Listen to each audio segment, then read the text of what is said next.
The way that I always describe dark triads is they charm up and they destroy down.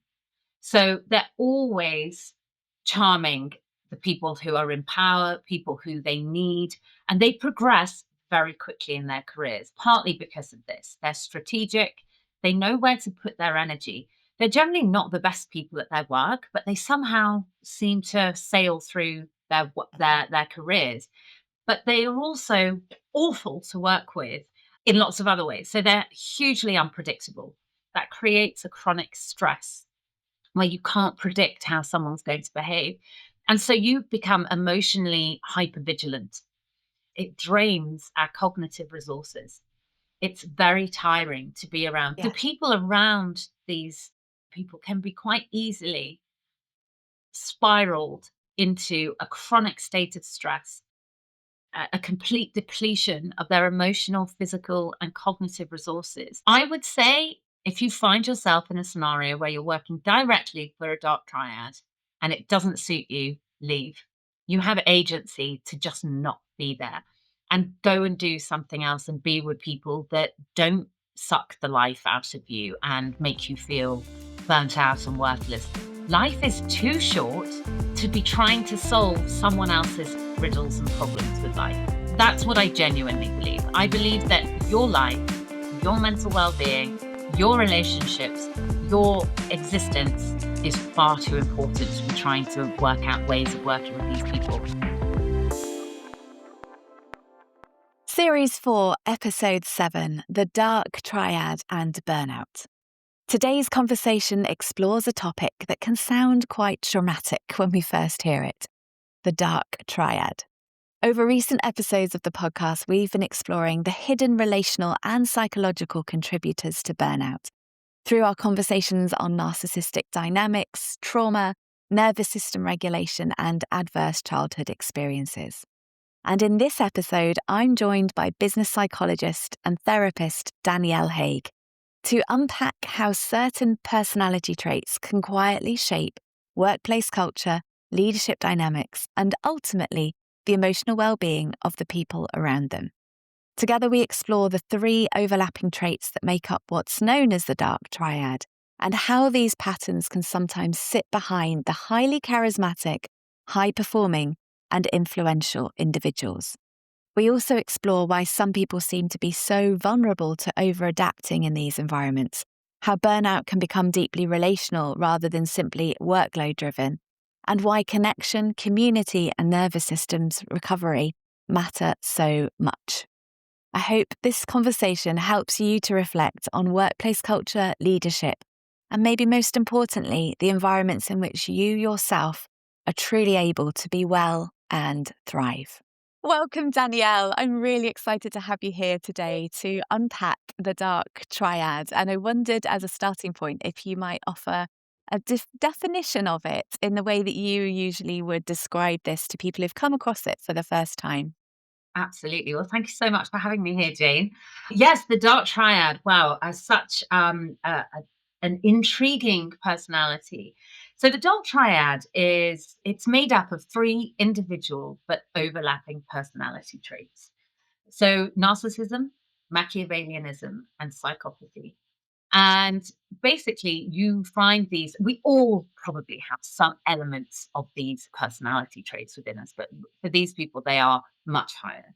So you find them all within these individuals, but they're higher than the average person would have.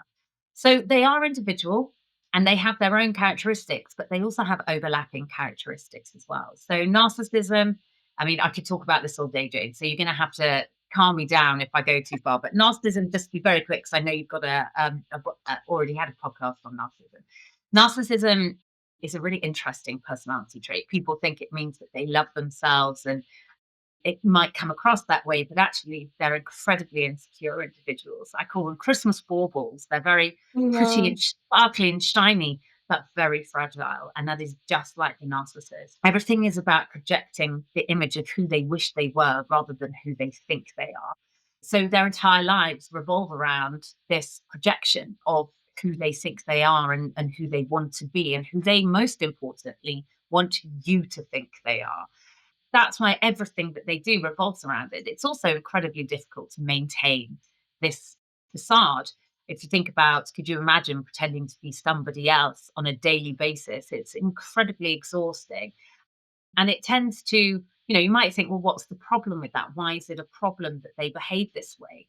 Well, they tend to have very shallow relationships with people. They can't really connect because connection is based on deep, authentic bonding, right? That's how we bond with people. But they can't really have that bonding with people because their relationships are shallow, because their personality is, it's like a facade. So it's not real. So they don't have real meaning relationships. So they don't really think about other people at all. They only really are thinking about themselves. So that can lead them to using other people, using, abusing, walking over, treading over. They just don't have the capacity to be thinking about anybody else. They have very low levels of empathy towards others because they're so concerned about themselves. They tend to be quite angry as well. If anyone ever questions them, they can be quite aggressive. So they're quite extraordinary. They can be very charming, characteristic grandiosity. They quite good liars, because if you think about it, a lot of what they're projecting is a lie, it's falsehood. So they're very good at lying and projecting something that isn't quite true. So we've got the narcissist. Then we've got the Machiavelli. Now, the Machiavelli is a personality trait and probably least known to people generally. The Machiavelli comes from, it was coined based upon a book written in Renaissance Italy by a chap called Niccolo Machiavelli, and it was called The Prince. Very good book. I've got it here somewhere on my shelf behind me. It's a very small book, and it's still a bestseller today in the world, every language you can imagine. So definitely pick it up and have a read. And the book was written as guidance for rulers and leaders to maintain power over other people. And that pretty much defines exactly what a Machiavelli wants. Whereas a narcissist wants people to like them, love them, and they do definitely chase after money because they need, what's the best way to make people look up to you generally in society is to have lots of money. That's something that they chase. Plus, also, a facade is expensive. So they generally chase after money and people liking them. The Machiavelli wants power, absolute power. So that's why politicians and rulers look to The Prince, this book, for guidance on how to control other people. So everything that they do is an arrow-like focus, strategic calculation. They are always looking like 10 steps ahead. You know that expression that you hear all the time, whilst you're playing chess, they're playing checkers. It's that kind of thing. They're always thinking several steps ahead. It's always political, strategic. And again, they only really like you if they need you. And when they don't, they don't. So they have very, very low levels of empathy. They don't really care about anybody else. All they care about is power and control. So think politicians, world leaders, and just generally power hungry people. And then psychopathy. Now, psychopathy is a little bit different because that is a pathology. So that's something that you are born with. It's based upon how your brain is formed. Whereas narcissism, Machiavellianism, as much as there could be some genetic kind of relation as to why you're more likely to be those things, generally speaking, it's something that's developed over time, normally from some kind of trauma in early childhood, particularly narcissism. Whereas psychopathy is a pathology, so it's the way your brain is. And it impacts essentially, I mean, if I just narrow it down, it's very complex, but basically they don't feel fear. They don't feel the consequence of their actions. They don't feel empathy. They also have terrible impulse control. And this is where the frontal lobe comes in. So imagine you think something, so you do it. And you do it because you're not fearful of the consequences. You don't care if you hurt anybody else. You just feel nothing. So they have a very low impulse control, no real fear of fear, which, if you think about it, what would your life be like if you had no fear of any consequences of your actions? So that's what we're talking about. It is a combination of these three individual but overlapping personality traits where they generally just don't consider anybody else's feelings or the root consequence of their action. They are very, very self-centered people on a mission for something. Yeah. dangerous combination. It can be a very dangerous combination. Absolutely. So I'm really curious, Dannielle, what led you to develop such a thorough understanding of this topic? That is a very good question. Well, I first heard about the Dark Triad when I was finishing my psychology conversion masters. And I used to read classics, and then I wanted to move into psychology. And for my research, one of my professors at the time was writing about the Dark Triad, and it was relatively new kind of topic. It was first written about, I think, in 2002. I remember my professor telling me about it, and I thought, oh my goodness, this is so fascinating. Now, at this point in my life and my career, I hadn't really had like a proper adult job by this point. I was doing my further education. I'd had some part-time jobs. So it wasn't because I'd really experienced these people in the workplace myself. I just thought they were really fascinating. Now, I mean, I'm pretty certain Freud would probably say there was some reason why I find these characteristics quite interesting, but I think we all do, right? I think we all find the dark side of personalities curious. I mean, how many people watch murder movies and shows and, we're so fascinated by the other side of personality, what we might be or what we could be, perhaps. So I started researching, and my research then was looking at the frontal lobe, which is really important for forward planning, decision making, strategy, impulse control. So I was looking at the frontal lobe and its relationship with the dark triad. I then went to work after I did this. It turns out you have to do endless amounts of psychology academics before you can actually practice as an in the field. So I didn't know that at the time. So I thought I was going to go off and be a psychologist. It turned out I wasn't. So I had to go and earn some money. So I went into the workplace, and I worked for a very large media film company, and worked in media for several years. And I started to experience some of these dark triad personalities, and I found them fascinating to be around. Did they impact me negatively? Most definitely. Did I also find them curious and endlessly interesting? Definitely.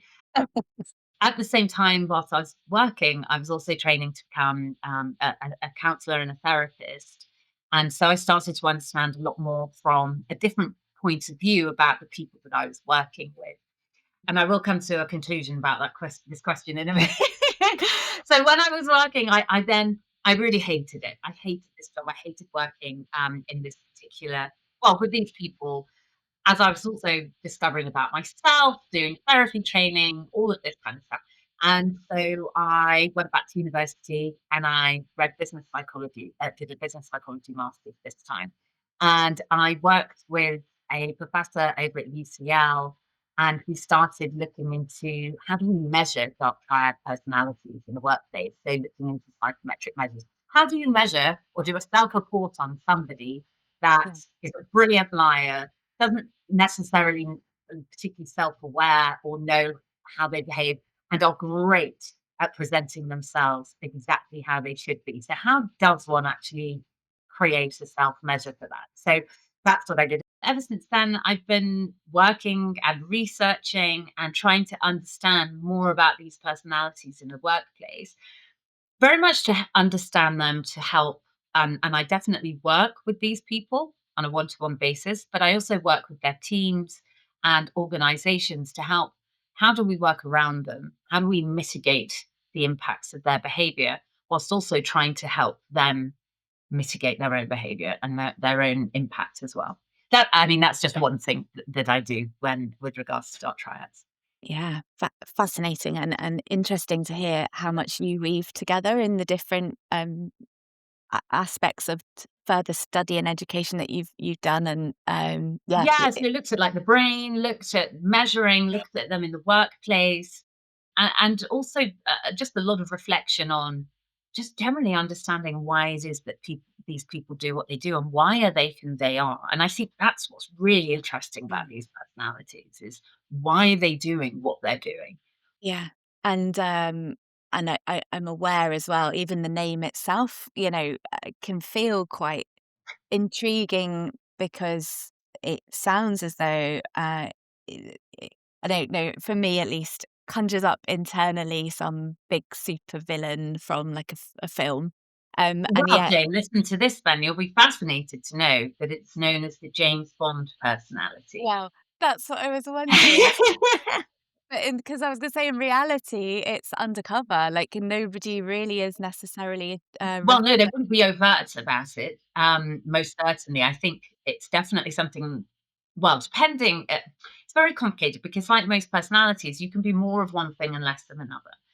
And so, like baking a cake, I always use this analogy. But if you think about it, what do you need? Three ingredients to make a cake, probably more. But flour, butter, eggs. So you have three of most, and you know what you're going to get out of it. With these three traits, you could be significantly more psychopathic and less of the other two. You'll probably be in prison. And you could be significantly more Machiavellian, less of the other two, or whatever, and you'll probably be, I don't know, a politician, or significantly more narcissistic and less of the others, finance. So there's and there's actually evidence that suggests that, by the way. So yeah, that it depends what you get. So that it's a mixture. But what I find most interesting, like you're saying, you think of like a supervillain and like the name, the Dark Triad. It's intriguing. It's fascinating. People are like, oh my god.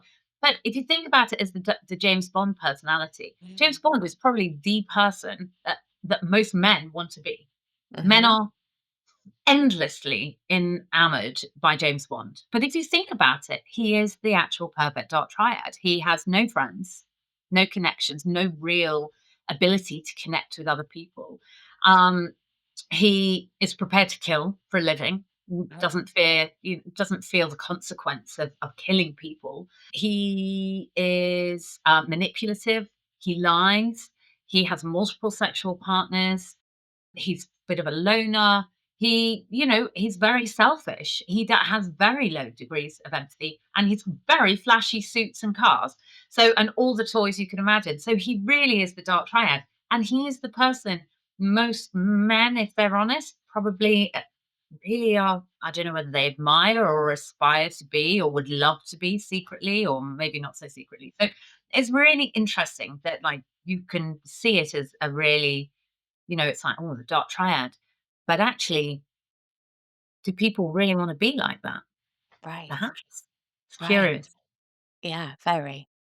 I'm wondering, yeah, how you might best describe why these characters, whether they are really covert and more of the James Bond, or whether they are that bit more grandiose and it's a bit more obvious. Like why it is that they're doing what they're doing.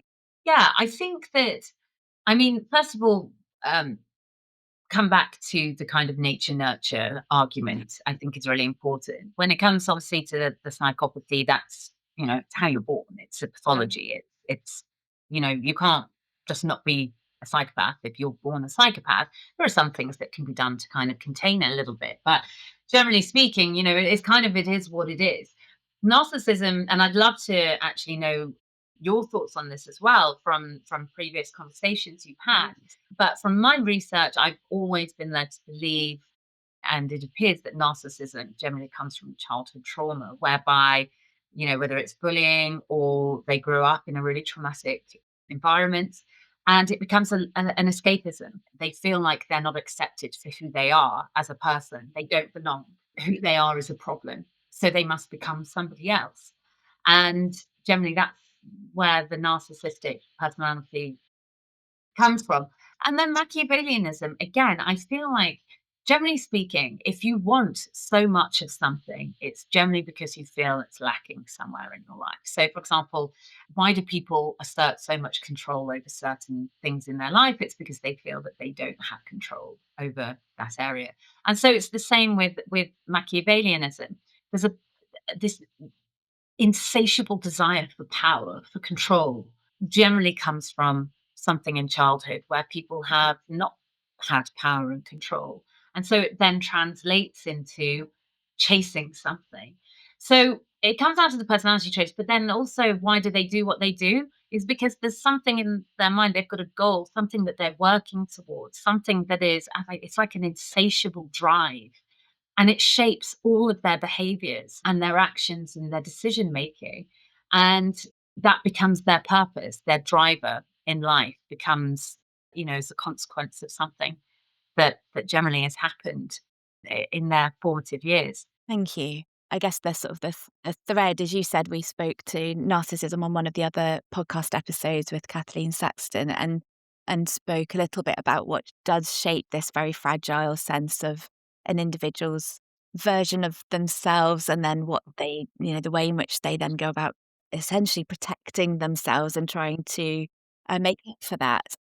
And I guess the bit that has struck me in working with clients who have experienced burnout and start to join the dots together for themselves about the parenting styles often of caregivers in formative years, that start to kind of understand that, oh, okay, perhaps that was due to these very high traits of narcissism that were in the equation.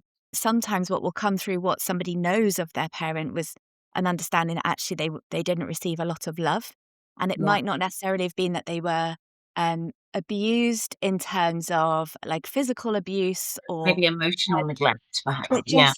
just not actually having their needs met, and therefore interpreting that as I don't matter, or I'm not enough, or I'm not worthy Yeah. of love. The school bullying and interactions with peers as well when children, that's obviously a big thing as well.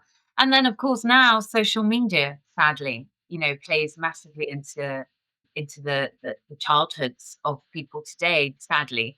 And it's rife with narcissism. I mean, you can just create an entirely fake AI manifestation of yourself now, so it encourages in lots of different ways, because it's constantly telling you that you're not enough, because that's the marketing strategy. Look at this other person's life. That's what your life should really be like, and yours is lacking. And so people in their formative years, they think, oh my goodness, I'm not enough because my life doesn't look like that. When we were growing up, we didn't really have that, fortunately. But sadly, that's the reality for so many people now. So it's interesting to know about the narcissistic kind of development. But you're right when it comes to burnout, I think, and the interactions, because I also, with lots of my clients who work with people like dark triads, I'm almost endlessly fascinated. I'm like, do you know about their childhood at all? I'm like, I think I might know what's happened here. There's also boarding school. It's a really unusual topic to raise, you might think, but actually, I know a lot of people who suffer as adults as a consequence of boarding school when they were younger, depending upon their experience, of course. You can read it like a book. Let's just put it that Mm. way. So just noticing there's a bit of a thread that's starting to emerge here around what's been normalized and even encouraged in sort of social media and behaviors societally, that maybe compounds some of these traits, encourages them, reinforces them.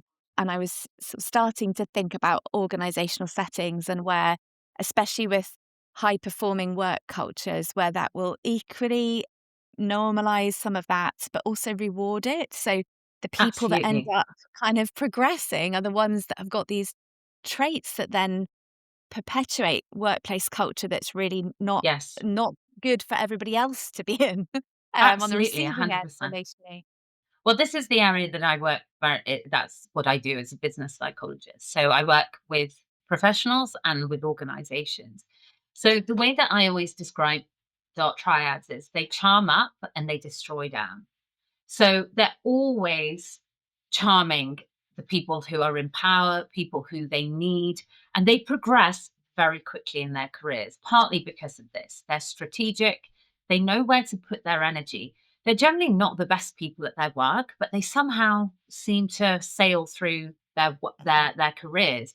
And it's because of this. If you do tie in a high intellect with these people, they are unstoppable.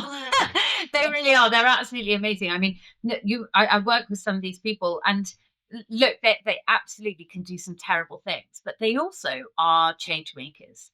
They create phenomenal businesses and products. They have vision. They can be absolutely astonishing. There is someone who is one of the wealthiest, most successful business people on the planet. And I work with someone who is their second in command. And I said to them, why do you keep working for this person who is so unpredictable? You're on the edge of burnout, if not burnt out, all the time. And they said, because they're the best at what they do and they get the best out of me. They push people so far that actually certain personalities really thrive in those environments as well. Many people don't, but some people really do.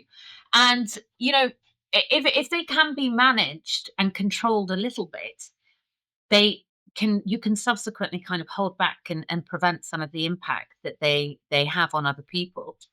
And they can be catastrophic. They destroy businesses if things aren't going their way. And I've seen that happen as well.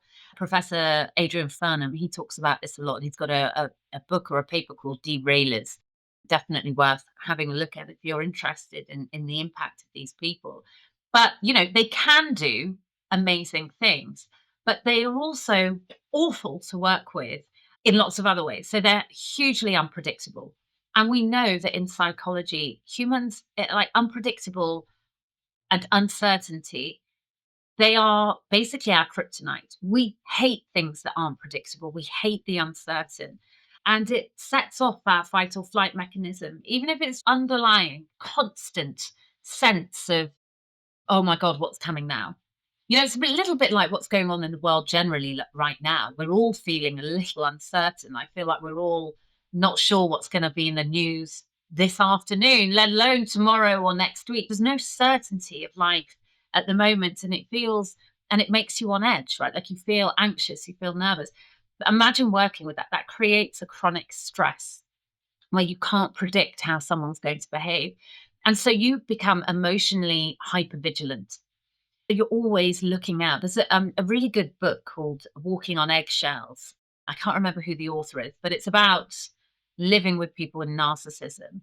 And it's a really good book. Again, if you're interested in the topic, definitely worth a read. Because emotional hypervigilance, it drains our cognitive resources. It's very tiring to be around people like that. And so we become even more easily manipulated and controlled when we're in a vulnerable state. So when our emotional resources are low, when our cognitive resources are low, we can be manipulated even more. And that I see that all the time. And that's obviously where, burnout isn't just a workload issue. It's an emotional issue. They also manipulate people and destabilize psychological safety in the workplace. And people basically just get stuck in survival mode. And again, what does chronic survival mode lead to? Burnout. So the people around these people can be quite easily spiraled into a chronic state of stress, a complete depletion of their emotional, physical, and cognitive resources, a sense of just complete destabilized safety. And they tend to also, the dark triads, they will encroach on your life outside of work. They have no qualms. I've experienced it myself, having clients thinking it's okay to call me at any time of the day, on my honeymoon, on holiday, whatever, they all speak to you as if they own you. Right. Why wouldn't you want to talk to them? So you don't even get that recovery time. That time with your family that you need to reconnect, to de-stress, to feel that familial relationship necessity, that fills up our cup again and builds up those resources as our safety mechanism. And in fact, actually, this really touches heavily on my professional doctorate thesis, which talks about female resilience in leadership in high pressure, male dominated environments. And one of the key protectors was our network. I called it networks of strength, our relationships with other people, and how much we need those to prevent burnout, to encourage endurance, to enhance our resilience. Because basically, dark triads are incredibly resilient, but it's like they knock the resilience out of other people. Yes. Just the way that they are, that backwards, forwards, in, out. And it's almost, and this is something that I find interesting. I never know whether it is done on purpose or whether it's as a consequence of their personality and their behaviors that makes people feel so unstable. But ironically, when you're unstable, you're more controllable, which is exactly what they want. Yes. So I never know whether it's like a purposeful thing And they understand human psychology so much to an extent that they do this like elastic band theory, they're in, they're out, they're all over the place. So it's curious, or whether it's just a consequence, and therefore it's just a happy consequence for a dark triad, that they happen to make people more controllable and fearful in their presence, and there's a consequence of their actions. But so it is really interesting. What people don't realize is that it's high performers who often over adapt to toxic leaders. And women also have a tendency to over adapt and over compensate for a toxic leader because of societal norms and, being celebrated and rewarded for getting on with things and getting along with people and so on and so forth. So we've been programmed to do that. So high performing women are in, they're in the splash zone for dark triad toxicity, basically. Yeah. Thank you. And I think the really challenging thing, as you've described, when the people around the dark triads are so depleted and exhausted because of the eggshells they've been walking on, the hypervigilance, the attempt to sustain the level of whatever's been expected of them, and especially if there's messaging about going above and beyond and that being rewarded, and it's as well as like no space to switch off, being contacted all hours. The nervous system, when becomes so depleted, it's then very difficult, even with the awareness that then comes maybe through coaching or counselling or therapy around this, to actually galvanize the energy to bring any kind of change into place. So it can then become extremely difficult to put boundaries back in place, to operate in a different way, because it's become so familiar that the change in that is really almost like one step Stockholm too far. syndrome. Yeah. It is that, exactly that. And that's the bit, I think, where when it comes to the need for connection and the collective support that we get when we are with others, and the irony being that, yes, it's preventative of all of this. Again, when we start to tip out of balance, we find it really difficult to get back actually into have balance. those conversations and bring it. It's like the thing we cut when we need it the most. Absolutely. Yeah. It's just one of those awful things in life, but it's exactly that. It's like when you need it the most, it's when you have the least capacity to do it, to recover. Have you read, you probably have, I'm sure you have, I think it's Nadinsky, I can't remember, the two sisters wrote Completing the Cycle, the stress cycle. Oh, yes, How to Beat Burnout. Yeah, I love that book so much. I can normally find it because, here we go, because it's absolutely full of post-it notes. But this is where, I find that really useful when talking to clients, and also for myself, about, because I'm a big believer when it comes to psychology, kind of like an anthropological look at human evolution and why we do what we do, and how we kind of need to go back a few steps sometimes. I think we think that we're so far beyond animals that we don't need to think about those things. But actually, that's what I really love about that book, is that it's got this anthropological take, which is,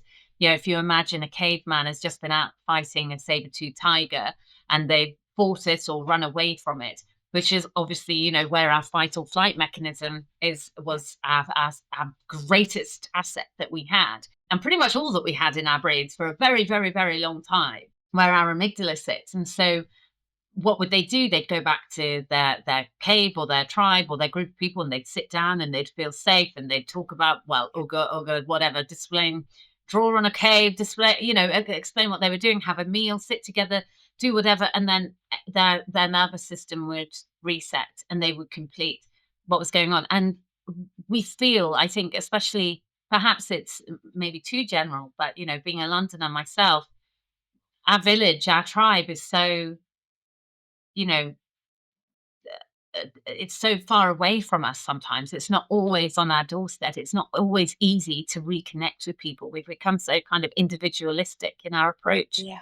And actually maybe becoming more relational, like giving ourselves more of a relational focus, thinking more about our tribe, the people that we feel safest with and supported by.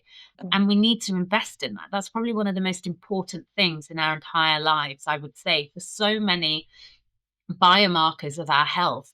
and longevity is our connection with other people. And yet I feel Mhm. like we sacrifice that for our careers so easily and readily. And it's something that is not healthy for us. It No. helps with burnout, it helps with stress, it helps with everything in our lives, is to have solid relationships with other people.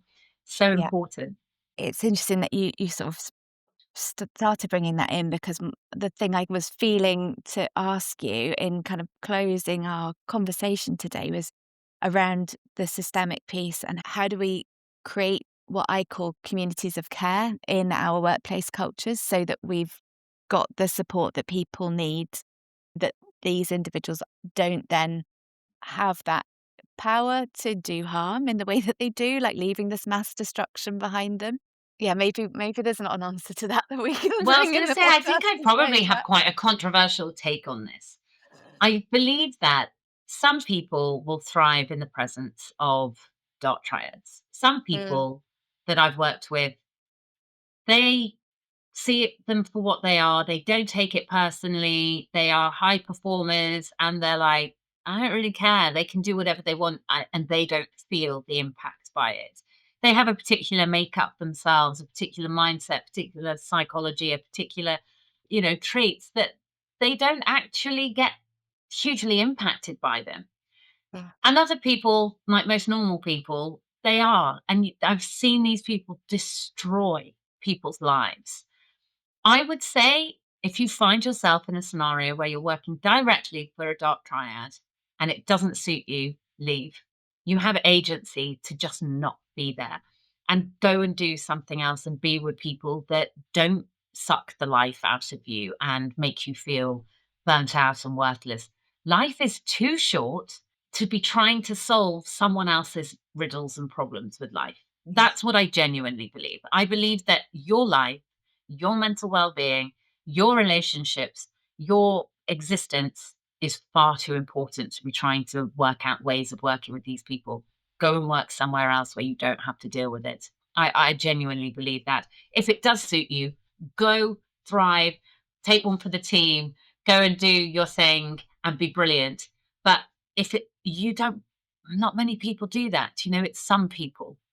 So if Mm. you're like most people, go somewhere else and thrive in the environment that works for you, because your environment is so impactful on your life.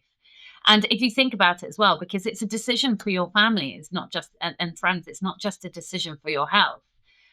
Because, when you're overwhelmed, when you're burnt out and you've got no time or energy to invest in the other areas of your life, such as, your partner, your kids, your family, your parents, your friends, yourself, then you're no good for anybody. That's an impact on their existence as well. So, it's just not good for anybody. So walk away is what I would say. There are many other opportunities and I would go and seek them elsewhere.